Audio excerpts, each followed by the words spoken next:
and she's currently on the editorial committee of the Portside Review and teaches writing to design students at IIT Bombay. And her new book, The Unmappable Moves, was released just earlier today. Adrian Grima writes poetry and short stories for adults and children that have won national and international awards. He has read at literary events around the world, and translations of his books have been published in Algeria, Egypt, Germany, India, Ireland, and Italy. Adrian Grima teaches Maltese literature and literary representations of the Mediterranean at the University of Malta and Maltese language at INALCO in Paris. May I please invite on stage Adrian and Shampun. With Adrian after maybe 7 years. So welcome back to Bombay. We've done this before in the southern part of Bombay. Also like a traveling Wilburys of the poets in different languages, performance published by Poetrywala. And Adrian, will you do the honors? And isn't this marvelous that Elizabeth can't be here, but Adrian, her compatriot, her friend, godfather to her daughter Lilia, can be here, and we can release this together.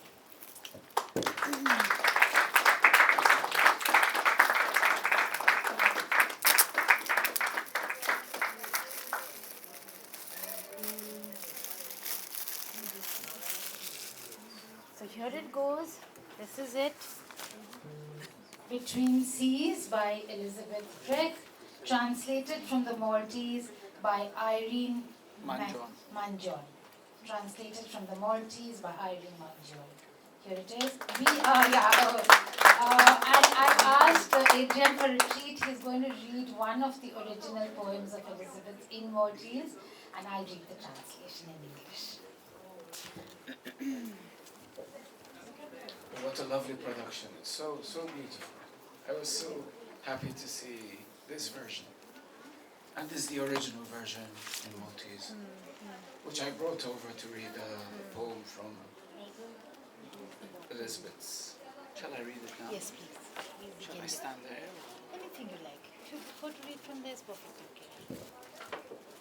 It is stronger than I, and one by one, the pale rose petals slip between my fingers. And in fact, I noticed that this particular poem is translated by Albert Cat. So that's worth saying, because Adrian's book, Last Ditch Ecstasy, also published in India by Poetrywala, is translated by Albert. So now can we hear the Maltese?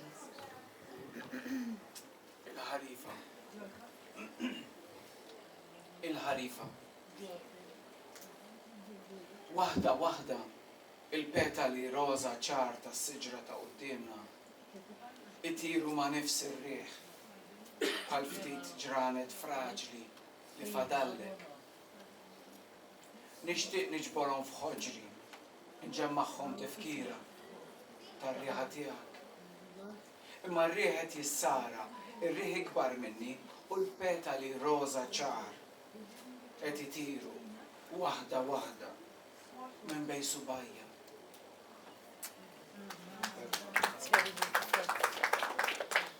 You know, the subject that I'm supposed to engage you in. Hello, yeah. Ooh, why does it do this? ये क्यों होता है ऐसा? हाँ, temperamental man. हाँ? दोनों साथ में ऑन नहीं कर सकते. ऐसा. तो जब मैं बात करना बंद कर दूँ ना, आप इनका तुरंत ऑन कर दीजिएगा. Thank you. I love it. Unintentional comedy to guide us on the perilous seas of conversation. अभी क्या करें? तो मैं क्या करूँ? Loud. Okay. Use the mic is on. Okay. Maybe what we'll do is we'll turn this into sort of unintentional comedy act, and we will project our voices. All right. Poor Adrian is suffering from a cough, so it's really taxing. Please tell us when the microphones start working again. So the topic that I've been assigned for discussion today The topic that I've been designed for discussion today is Maltese poetry, contemporary Maltese poetry. And the minute I start thinking of that, I automatically think of the friends that I have the good fortune of knowing. But I really want to step back a little and ask you, Adrian, before we come to today, can you give us a sense of the yesterday that we perhaps in the room do not have any idea of? Can you tell us a little bit, not only about the language? I'm not sure. I learned a fascinating amount about the Maltese language from Adrian when we first met in Chandigarh. So I'd love for you to share some of that with the audience here, especially the Indians who may not have encountered any of this before. Little bit about the language and perhaps a little bit of the tradition that you contemporary poets kind of feed off, and also not then start creating a tradition of your own. Okay. So once again, I'm honored to be here. I'm happy to be here, actually, and thank you to Hima, to Smruti, and Sampurna, and so many friends who have been so close to us over the years, not only when we were here, but even after that.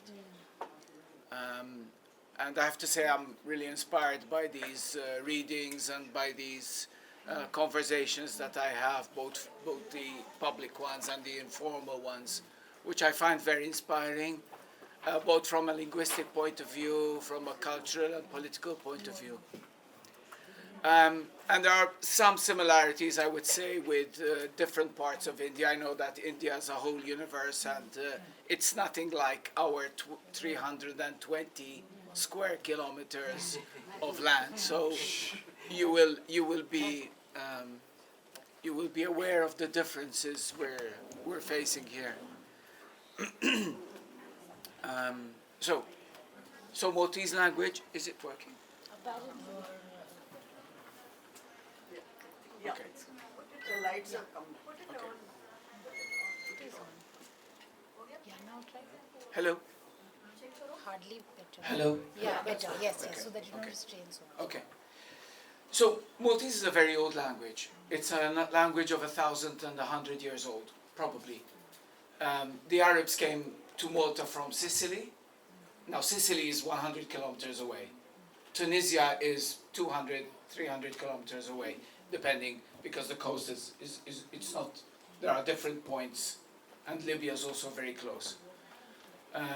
So the Arabs didn't come, the North Africans or the Arabs didn't come directly from North Africa, even though it would have made sense to just cross the Mediterranean Sea. But they didn't do that at the time. They would hug the coastline, costeggiare. So they came from Sicily. So the Arabic that came to Malta was already influenced by Sicilian, Italian, the Latin languages. And this is the Maltese that we write today. It's a language with a basic morphology and basic grammatical structure, verb structure, and also basic vocabulary, which comes from Arabic. So if somebody who's Arabophone comes to Malta now, that person would probably take about 1 month or 2 months to start speaking Maltese quite fluently. Somebody who knows Italian gets there takes a bit longer to get there. Other languages have more difficulty to learn Maltese, and to them it sounds like Arabic. To many people it sounds like Arabic.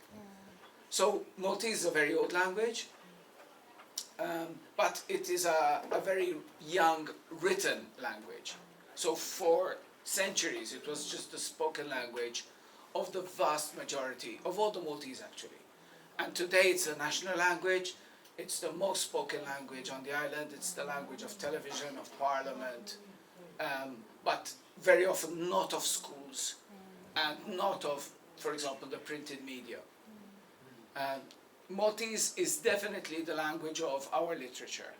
So even though there are some people, some of whom are friends of ours, who write in English, or even in Arabic, a couple, the language of literature is almost inevitably understood to be Maltese.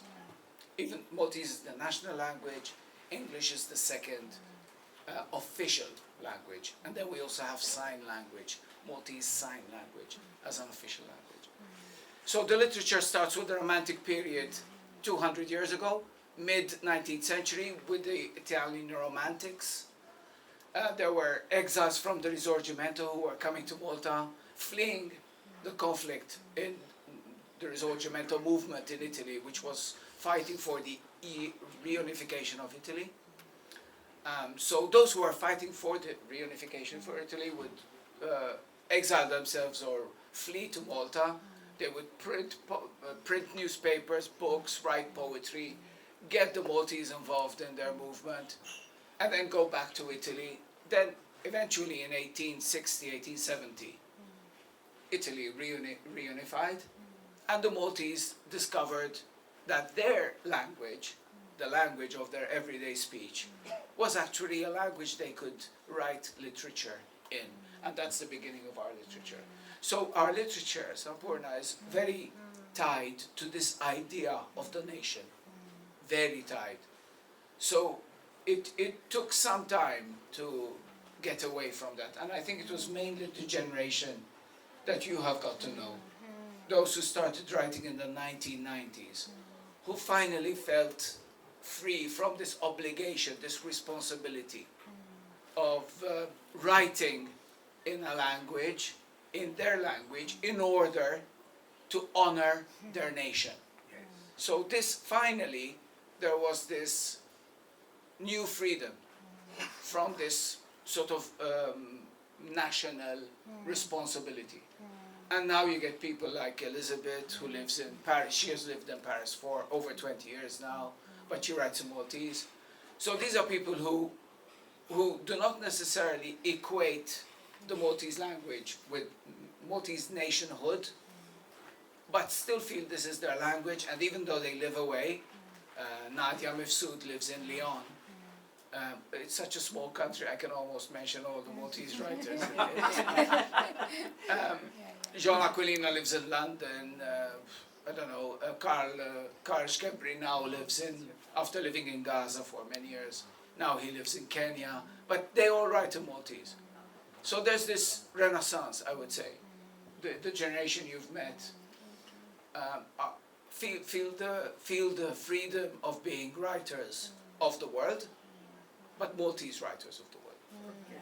This is lovely. Great. Thank you.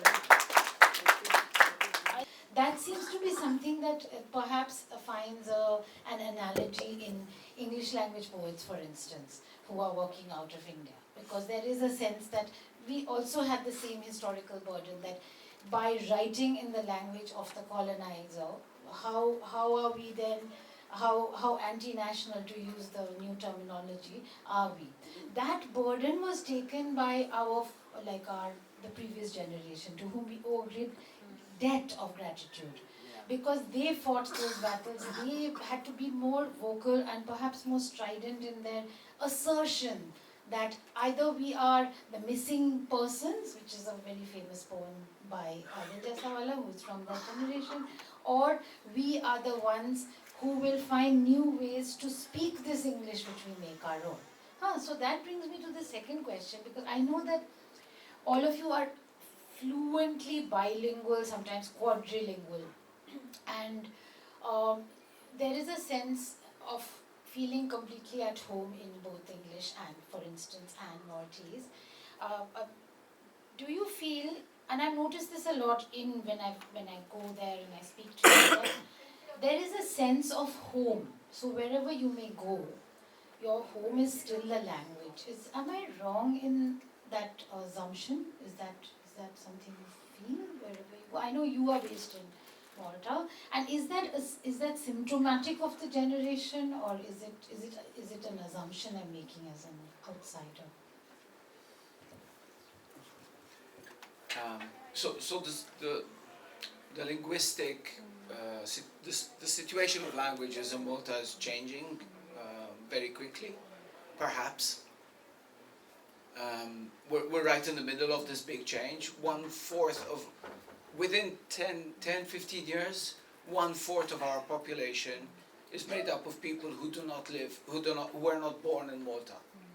So this is why I'm saying that, you know, the linguistic panorama is changing very quickly. But perhaps I'm too involved in it.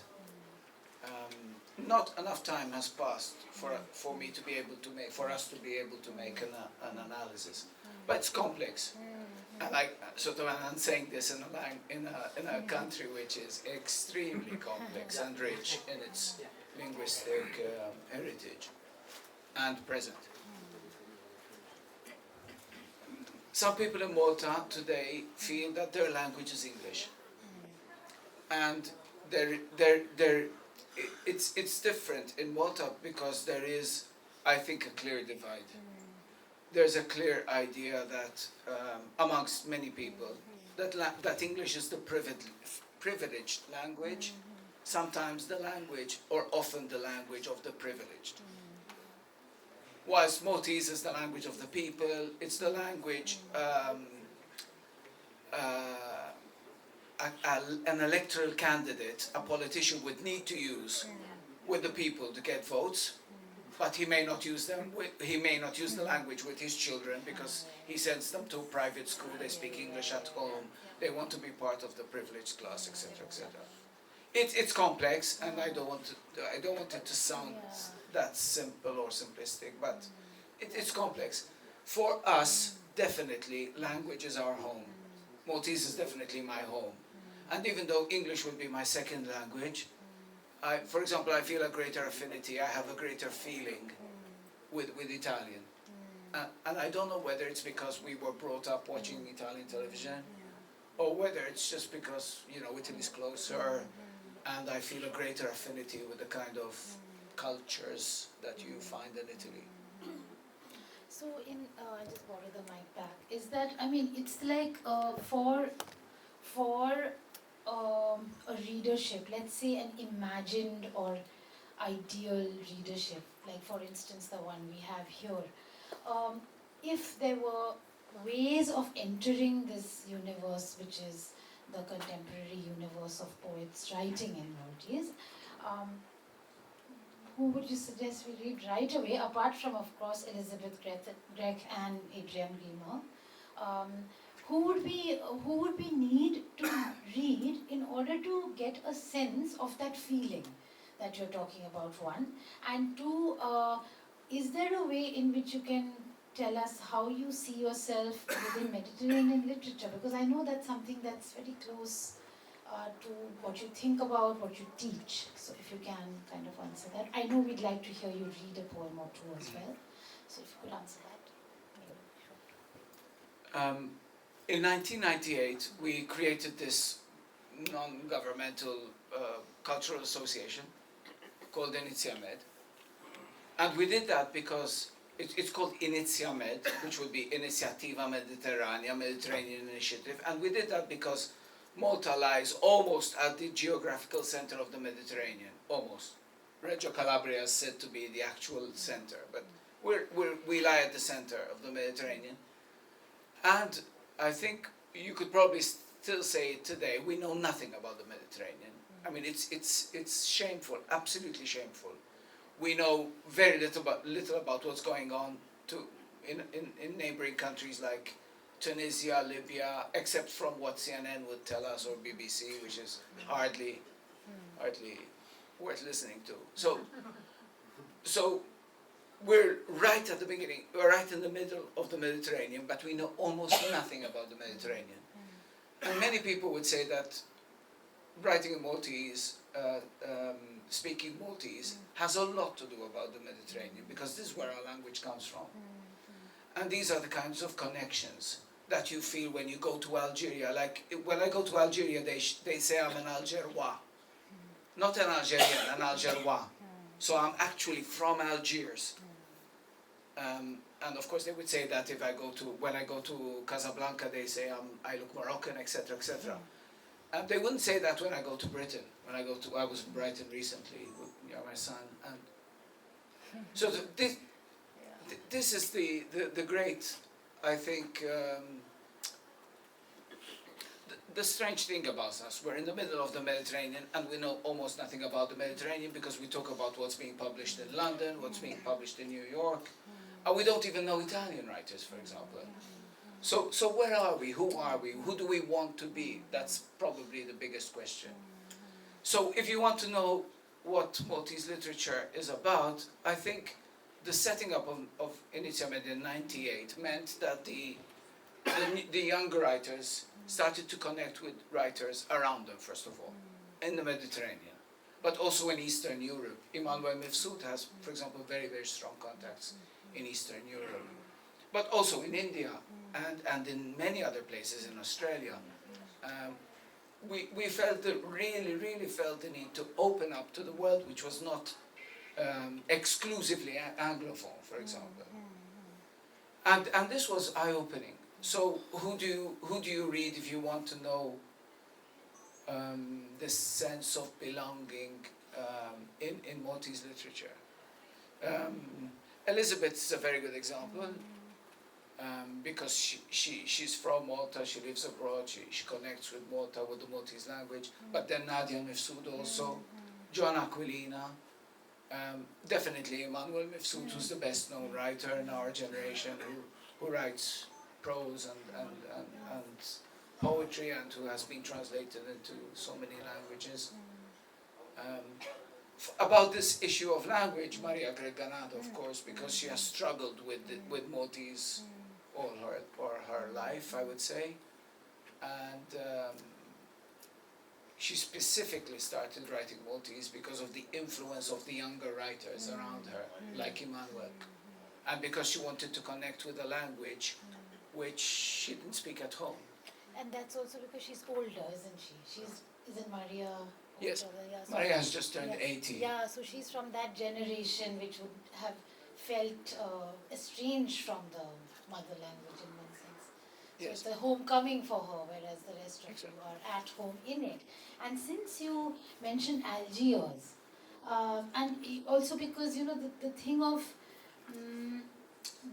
the visual markers that kind of define us as we travel through the world, not inside our head. I was just wondering whether this might be a good moment for us to hear you read.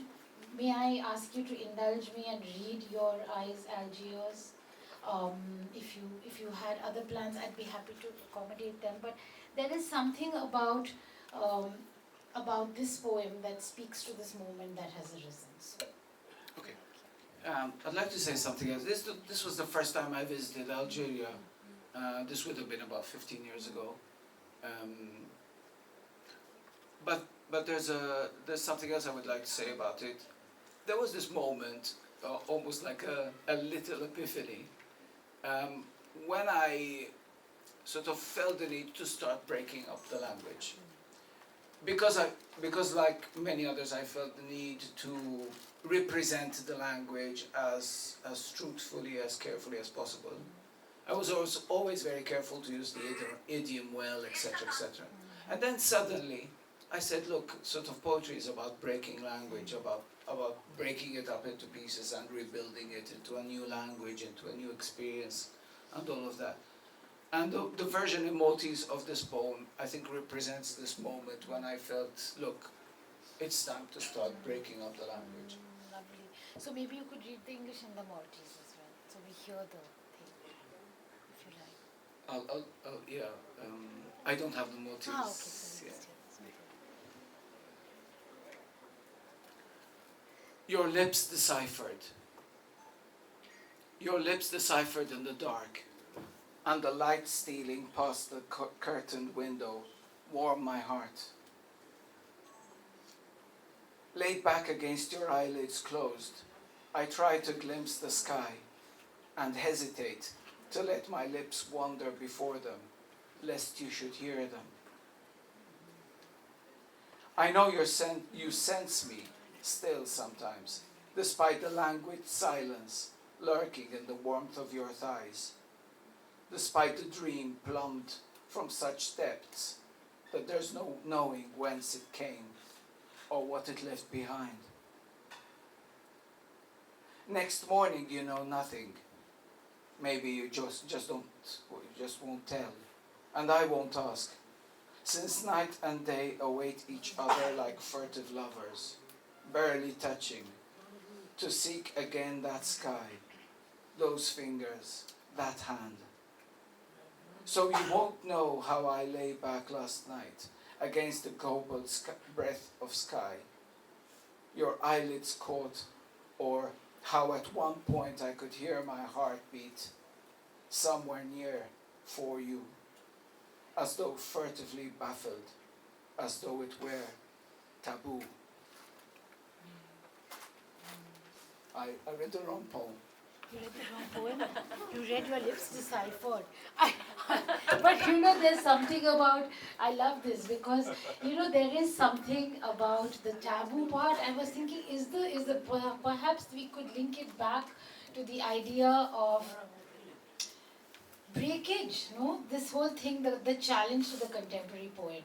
So you inherit the language with all its baggage. You inherit the historical baggage, the emotional baggage. You inherit your great. I mean, you are trying to. You're ambitious, so you're making a new poetry, right? And the word taboo made me think when you're writing, for instance, in Maltese, in the tradition, this experimentation that you were talking about. To what extent and is it like, are they parallel streams or are there like small experimentations happening within?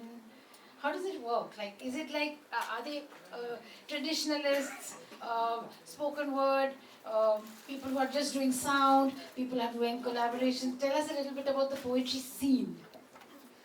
Okay, so I think there's a lot of experimentation going on. The younger writers, I'm 55 going on to 56. But the younger writers, those who are in their 30s, 20s, they're experimenting so much, they're writing some fabulous poetry, I think, and it keeps you on edge, because if you want to be part of the scene, you have to be up to date all the time. You have to make sure your poet doesn't stagnate in a way. So even when I talk about experimentation, I wanted to say that sometimes, because I teach Maltese literature, sometimes I'm reading somebody else's poem, which is something I really enjoy doing, in class or discussing it with a student. And I say, oh, this is really good. I mean, this is really, really good. I thought I had done something new, but this is where I probably got it from. So in a way, sort of, we're breaking with tradition all the time, and we're reinventing tradition in a way, and participating in that tradition, which doesn't take away the element of experimentation. For me, it's about syntax. It's about metaphor, and it's about syntax. And I realized I was reading the wrong poem when I said, oh, there's nothing of what I talked about. But you know, I kind of find this also quite entertaining. It's entertaining, and perhaps you all should all buy the book to read the poem that he did not read now. And we can pretend it was all done on purpose. But you know, it also brings me to this idea of translation and mistranslation and mishearing. And Albert Gatt, your long-time collaborator and translator and dear friend, he writes something very powerful in his very, very slender opening note, which is basically on friendship, on music, and on regret. And he says, he calls a friendship a form of knowledge. And he says the knowledge of the poet is no blessing, not for the translator. Knowledge of the poet, such as such knowledge might be, inures the ear to the echoes. For the poet's friend, knowing the poet is a blessing. So, you know, this thing about, it's like a double bind, no? So, do you want to tell us a little bit about how you feel when your poems, which you own and inhabit and cherish and experiment and work with in Maltese, when they travel into Albert's English, what happens? Are you happy? The friendship has held, which goes to show. I'm very open to my poetry being translated. I think it's an honor. I think it's an enrichment. Sometimes it is. In some cases, I felt that the translator was writing something theirs. This has happened, and I'm not really concerned by that, but I don't think it's somehow a colleague of mine, my Italian editor Costanza Ferrini, would tell me, Adrian, I can't hear your voice in these translations. And I don't know exactly what that means, because she would hear she would hear my voice in a translation already, so she wouldn't be hearing my Maltese voice. You know, languages are so tricky in this So way. slippery. They are like very difficult. Like my friend, the Scottish poet who writes in Bill Herbert, you may know him. He has a poem called A Difficult Horse. And I really think language is like that. It's a difficult horse. You can't tame it. It eludes you. But may I now request you, because I know we're running out of time, could we hear some poems, please? Yes. We must hear some poems. Yes. Yeah. This is probably the best example of what I was talking about when I was talking about breaking up the language. Now, in Maltese, there's the possibility of having a sentence without a verb, and this would be an example. The title in Maltese would be an example. So the word would be Limhabba al-Kaprich. So Limhabba comes from Arabic, top, hab, the verb hab, top, habib, etc. Limhabba is love. Now Capricci is from Italian, so that's our language. You know, it's an Arabic base with Italian and in the 20th century English influences. So in Maltese, Limhabba al-Capricci is basically a sentence without a verb. It doesn't have a copula even. It's just with a. But that means love is caprice. So I'll read that. Yes, please. Love is caprice. Your voice between the vertebrae, in the even fall rise of your breathing, in the far off, the adrenaline, in the traces of Algiers I've stowed away. I tarry in the unanswered answers, in the taut restraint, regally pliant, surging over a veiled sensation, and the slow revealing curtained by a breath, and the feel of skin the first time round. A suspended sentence, the hem forever startled, straining until it breaks at last, and there beneath the fluid motion of the vertebrae in concert, like darkling stories slipping. Your eyes a lull slicing a shudder through my core, a fleeting image in my side and my uneven chord, and the curve of your turbid gaze, and the curls light as a hair's breath, in the sinews of your arms inclined in a hook. We await the awaiting, the frail, the ever so close, the barely audible, our limbs a hulking disclosure, because love is the near, the elbow so slight, the skin of your armpit so taut.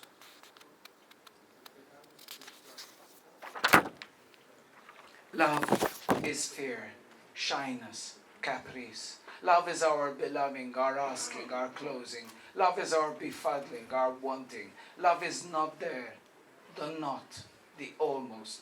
Love is our overcoming, the hair's breadth, the stasis.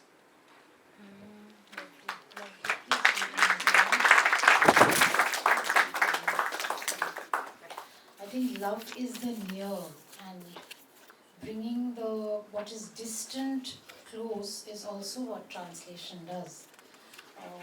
So thank you for that. And perhaps another one? Yes. Oh yes, and if audience has questions, because we've never had a single question in any of these. Oh, I've been told by Yashasvi there's no time for questions, but we will have time for one poem. No question. The Can we hear a poem in Maltese? Yeah. Okay. Yeah. Yes. Yeah. So the literal translation would be the diaphragm of days. Id-diaframma tal-jiem. Id-diaframma tal-jiem. Nintelaq fleħnek. Fit bissima ħabta u sabta maħaddek. Nimtet il-lejl fajnejk f'ġembejk. Fl-ispazji komplikati bejn kull nifs li għex toħdek. Nimlaw id-diaframma mistoħbija tal-jiem. Imbagħad, meta tmur għajni bija u nabbandonani, riġlejja, derajja, sidri, it-trufijiet imberfla tal-menti, nibqa' newdem bik.